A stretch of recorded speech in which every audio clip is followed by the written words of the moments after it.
Hey guys, welcome back to our channel. In this tech tutorial, we're going to teach you how you can undo actions in your ClickUp account. For example, if you accidentally deleted a task or an item and now you would like to restore it or undo that action, guys, really quickly. So let us teach you how to do that. So head over to your workspace on ClickUp and let me access, for example, that test space here I created for demonstration purposes, and delete, just for the sake of tutorial, this task from the to-do list.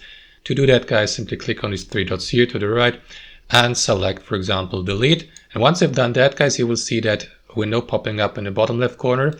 So you may, for example, click on undo here to reverse that decision. Just bear in mind, guys, that undoing actions can only be done within a time span of a couple of seconds. So again, guys, if you accidentally delete an item, make sure that you're quick, react quickly, and use that undo feature here in the bottom left corner to undo that action, unless, of course, guys, you want to restore the given deleted task or item once the cancellation period has expired. So in this case, you would simply need to head over to the trash folder and restore the given item. So it's not a problem either. But that's how you undo actions, guys, on ClickUp. Hope you enjoyed this video, got some value from it, and see you next time on our channel.